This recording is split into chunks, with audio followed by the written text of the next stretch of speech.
Bismillahirrahmanirrahim. Ajaran pertama, perhatikan sebelum ke mandi janabah. Ajaran pertama, Nabi SAW tidak ditemukan di dalam riwayat berhubungan badan atau seksual di siang hari, selalu di malam hari. Ya. Bila Rasulullah SAW berhubungan dengan istrinya, itu selalu di malam hari. Jadi kalau bapak ibu ingin mengikuti sunnah, mengikuti Rasulullah, maka usahakan semaksimal mungkin kalau ingin melakukan hubungan, lakukan di malam hari, bukan siang. Oke, baik. Sekalipun tidak ada larangannya, tapi Nabi mengajarkan di malam hari. Teruskan. Kemudian setelah masuk kamar mandi, akan melakukan mandi. Setelah selesai, bukan wudhu ya, masuk kemudian akan mandi. Bagaimana cara mandinya? Dan mandi itu disebut dengan mandi apa?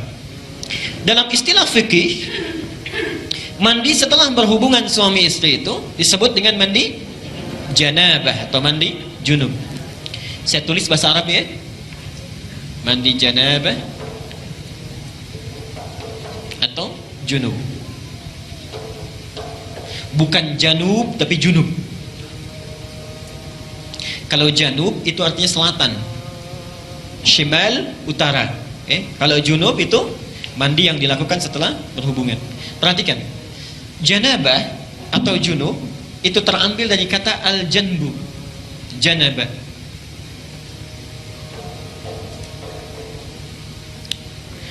Yang berarti sisi satu bagian atau pinggir tertentu. Sisi satu bagian atau pinggir tertentu. Karena itu orang Arab kalau mengatakan saya di satu sisi, kamu di sisi yang lain. Ana fi hadzal janib wa anta fi janibin akhar. Jelas ya? Satu bagian tertentu. Kalau ini ingin dijamakkan, maka jamaknya menjadi junub atau jawanib. Jelas ya? Sifatnya disebut dengan janabah. Jelas sampai sini? Baik. Kenapa mandi itu disebut dengan mandi janabah? Beda dengan mandi yang biasa. Ingin memberi kesan bahwa dalam mandi itu semua sisi, semua bagian yang ada dalam tubuh kita itu mesti tersapu dengan air. Jelas ya? Jadi bukan seperti mandi biasa yang mungkin sebagian ada yang tidak terbasuh. Disebut dengan janabah, semua sisinya mesti terbasuh. Tulis hadisnya. Aisyah, hadis Al-Bukhari, nomor hadis 248. Hadis Al-Bukhari nomor hadis 248. Al-Bukhari 248. Muslim nomor hadis 316. Saya ajarkan caranya bagaimana Nabi mengajarkannya. Ini hadis riwayat Aisyah. Nanti yang kedua dari Maimunah binti Al-Harith. Mohon Bapak ya, Ibu fokus di sini. Barangkali sudah puluhan tahun ada yang keliru kita. Oke. Pertama, hadis riwayat Aisyah dulu. Rasulullah SAW ketika beliau hendak mandi janabah, itu yang dilakukan adalah menuangkan air dulu, membasuh kedua tangannya. Ya? Jadi dua tangannya dulu dibasuh. Kemudian setelah itu, ini gambaran umumnya, beliau berwudu seperti wudunya untuk salat. Jelas sampai sini? Basuh tangan, berwudu seperti wudu untuk salat. Yang ketiga, dari bejana yang sudah disiapkan itu, kalau kita mungkin gayungnya sudah ada, mengambil sebagian air, kemudian menyela-nyela rambutnya, diratakan dengan tangannya. Jadi tidak langsung menyiram air Pak ya. Tidak langsung menyiram air Ibu ya. Jadi yang pertama ingat, air diambil untuk basuh tangan kita dulu. Yang kedua apa? Berwudu seperti wudu untuk salat. Sebentar Pak, itu lewat hadis Maimunah. Oke, saya sampaikan bagian pertama dulu. Nanti diperinci di Maimunah binti Al-Harith. Yang kedua apa? Berwudu dulu. Yang ketiga apa? Menyela-nyela kepala atau rambut ya, rambut kita. Yang keempat, kemudian mengambil air, membasuh, menyiramkan di kepala keseluruhan. Belum ke sini dulu, belum ke badan ya. Baik. Saya ulangi pelan-pelan. Satu, mencuci tangan. Kedua, berwudu seperti untuk sholat. Ketiga, menyela-nyela rambut, meratakan keseluruhan. Keempat, menyiram rambut keseluruhan di kepala. Setelah itu, baru disiramkan secara keseluruhan. Jelas sampai sini? Disiramkan secara keseluruhan menggunakan sabun dan seterusnya. Ini gambaran hadis yang pertama yang umum sifatnya. Oke? Baik. Coba kita lihat. Kita hapus dulu di sini. Nah, sekarang kita lihat bagian yang kedua. Ini riwayat siapa tadi? Aisyah radhiyallahu anha. Sekarang Nabi SAW ketika tinggal di rumah Maimunah, okay, kemudian setelah itu berhubungan dengan Maimunah binti Al-Harith, salah satu istri beliau. Kemudian Nabi SAW melakukan mandi janabat saat itu. Hadisnya diriwayatkan oleh Maimunah dari Abdullah bin Abbas. Abdullah bin Abbas di Al-Bukhari nomor hadis 265. Perhatikan. Sebentar, saya menyimpang dulu pelan-pelan. Ibu masih ingat Bapak kisah Ibnu Abbas itu? Anaknya usia berapa tahun? Baik, silahkan cek pertemuan kita yang lalu, hadis Abu Daud nomor hadis 1365 itu ya.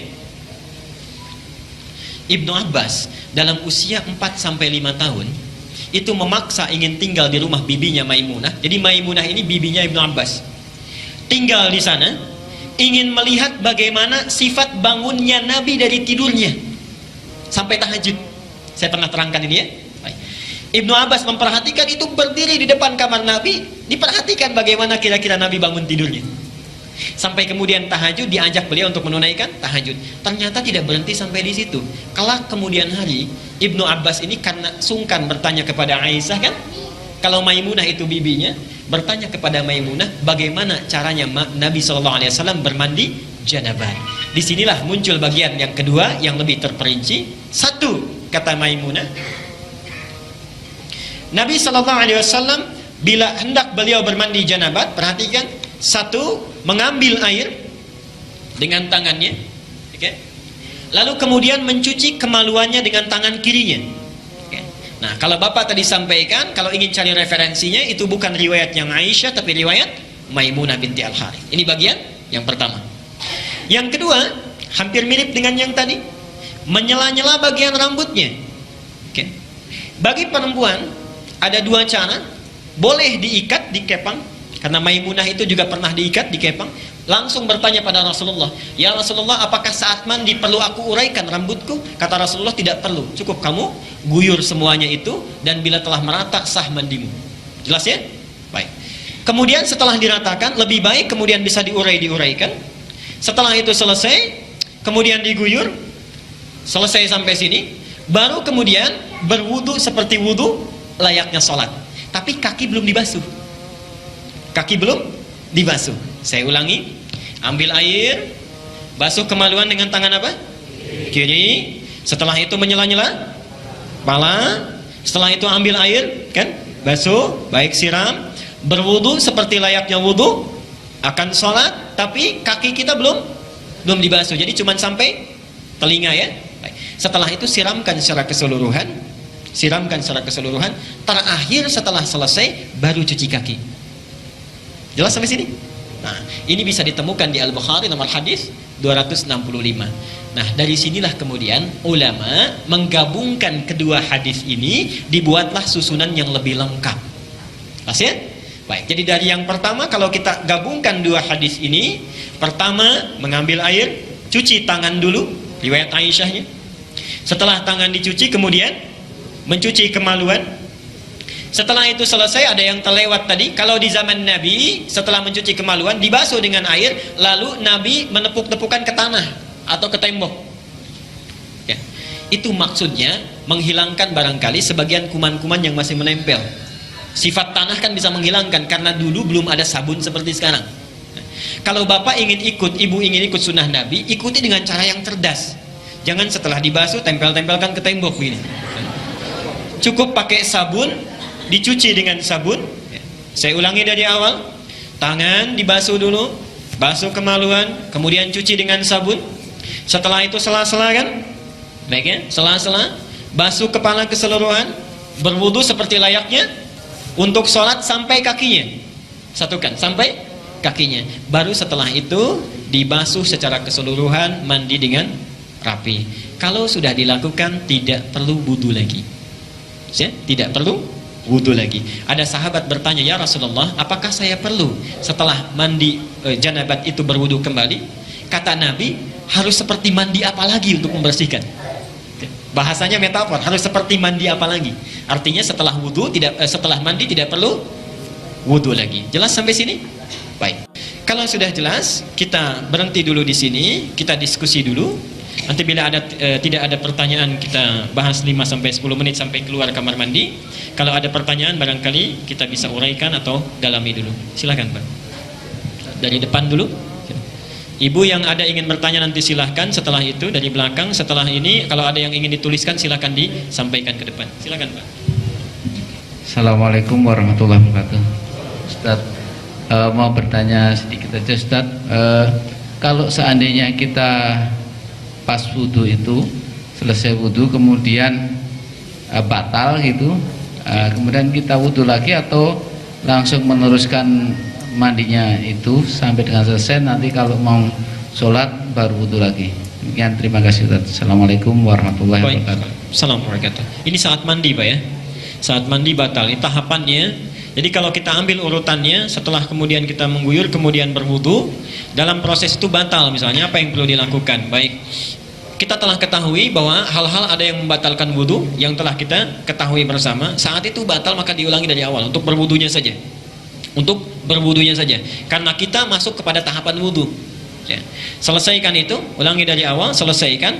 Kalau kemudian setelah itu kita mandi secara keseluruhan, maka kemudian terpegang atau ada apa dan sebagainya, itu tidak mempengaruhi wudunya.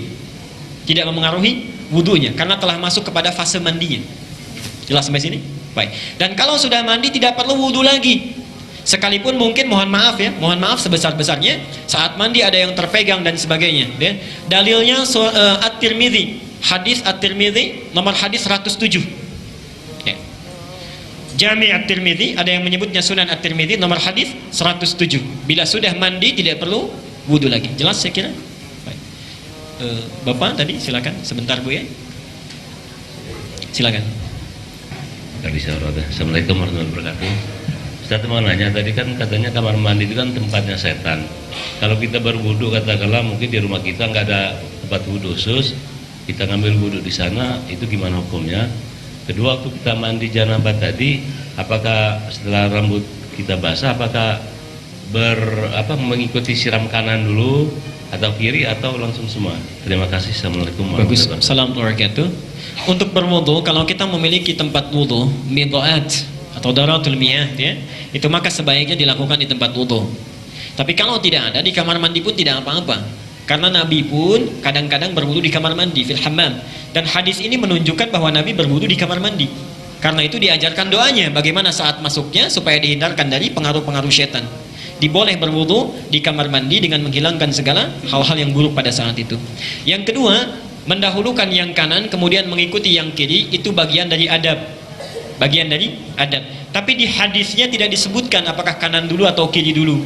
Langsung mengguyur keseluruhan. Tapi ulama memberikan adab kepada kita, sebaiknya dilakukan yang kanan dulu, kalau sudah merata dengan baik baru yang kirinya, baru setelah itu keseluruhannya. Tapi kalaupun ada yang melakukan keseluruhan sekaligus, itu sudah dianggap sah. Jelas saya kira ya? Baik. Silakan Ibu. Baik. Haid dengan nifas, ataukah sama ataukah tidak? Baik. Ada sementara ulama yang menyamakan, tapi pendapat yang paling kuat yang membedakan. Pendapat yang paling kuat membedakan dalam beberapa hal tertentu saja. Beberapa hal tertentu saja. Bagian yang pertama adalah dipastikan dulu sudah bersih keseluruhannya. Sudah bersih keseluruhannya. Baik. Bagian yang kedua, kalau yang tadi mohon maaf mandi janabat membersihkan kemaluan, maka diantara mandi haid dan nifas itu membersihkan darahnya dulu. Sebagian kalau masih ada yang tersisa, selebihnya itu sama dari awal sampai akhirnya. Jelas ya? Baik. Ada yang lain? Ibu silakan dari dekat dulu barangkali. Assalamualaikum warahmatullahi wabarakatuh. Ya.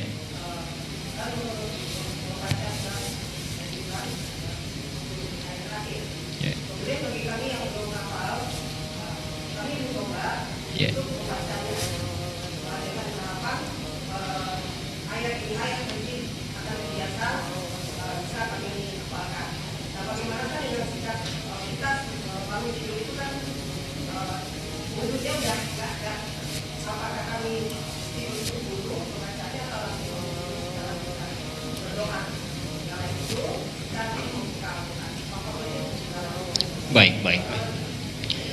Ibu bagus Bu ya pertanyaannya. Saya pernah ditanya begini Bu. Ada seorang saat talim di Al-Azhar, seorang ibu bertanya pada saya, Pak, suami saya, saya itu sakit sampai nggak bisa sholat dengan sempurna saat sakit itu. Apakah saat saya sholat dengan bertayamum dan terbaring, sholat saya sah? Saya bilang, Ibu, sebelum bertanya berbahagia dulu dan bersyukur. Ibu sakit masih ingat sholat. Ada orang sehat nggak ingat sholat. Jadi ibu belum bisa baca, sudah ingat mau baca. Ada orang yang hafal bahkan tidak baca. Jadi bahagia dulu dengan itu. Bisa dilakukan dengan cara yang lain. Setelah ibu sambil berusaha menghafal sampai hafal, setelah itu boleh silakan setelah berwudu ibu baca dulu itu, kemudian resapi maknanya. Prinsip ayat itu sebetulnya bukan mengajarkan bacaan yang kita bacanya, tapi ingin memaknai pesan-pesan yang ada di sana, yang mesti kita ambil spiritnya, bawa dalam aktivitas yang akan kita tunaikan setelah kita bangun dari tidur itu. Itu maksudnya. Jadi kita dipaksa untuk mengingat setiap bangun tidur. Jangan sampai dari mulai bangun itu ada satu aktivitas tidak diniatkan karena Allah. Itu maksudnya. Kadang-kadang manusia kan suka lupa. Oke? Baik. Itu saya kira. Silakan Ibu dari belakang tadi. Silakan.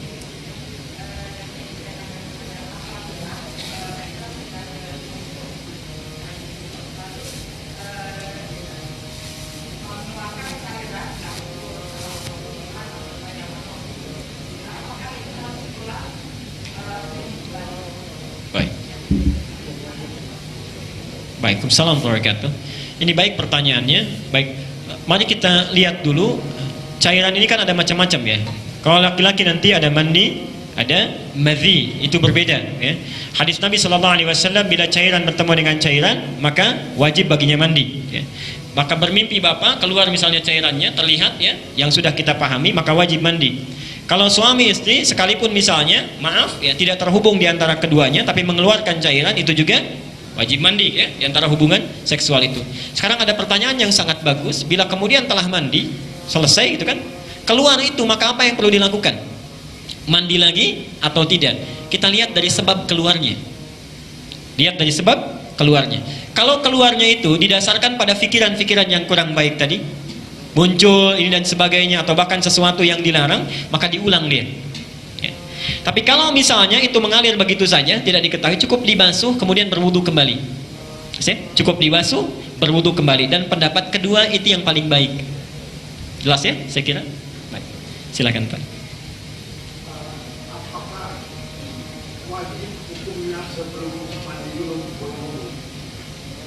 Baik, apakah wajib hukumnya sebelum mandi junub itu berwudu? Para ulama berselisih pendapat di sini, tapi pendapat yang paling kuat hukumnya tidak wajib. Dan sah sekalipun dia tidak berwudu, mandinya tetap sah. Apa dalilnya? Buka Al-Maidah surat kelima ayat ke-6. Wa in kuntum junuban fattahharu. Wa in kuntum junuban fattahharu. Dan jika kalian telah berhubungan suami istri, melakukan junub, fattahharu, maka mandi besarlah dengan bersuci. Tidak disebutkan wudunya. Kenapa tidak disebutkan wudunya? Ayat ini kan membagi kepada 3 bagian. Satu, ayat tentang wudu. Ya ayyuhalladzina amanu idza qumtum ilas salati faghsilu wujuhakum wa aydiyakum ilal marafiq wamsahu bi ra'usikum wa arjulakum ilal ka'bain. Bagian yang pertama, kan? Bagian yang kedua, ketika tidak menemukan air, maka diminta untuk bertayamum. Fa illam tajidu ma'an fatayammamu sa'idan thayyiban, kan? Bagian yang ketiga, kalau kita kemudian berhubungan, ingin kemudian melakukan mandi junub, redaksinya lain, kan? Wa in kuntum junuban fattahharu. Jika kalian melakukan hubungan suami istri kemudian mandi junub, cukup dengan bersuci secara keseluruhan, fattahharu. Nah, disinilah kemudian para ulama memberikan 2 penafsiran. Satu, kalau ada di antara kita yang tidak berwudu saat itu terlewat, mandi begitu saja, maka sudah dihukumi sah. Maka dihukumi sah. Nah, tidak perlu diulang. Tapi yang paling sempurna dan terbaik adalah mengikuti sunnah Nabi dengan berwudu terlebih dahulu. Itu sepakat ulama di situ. Sekira jelas. Silakan Ibu. Assalamualaikum warahmatullahi wabarakatuh. Ya.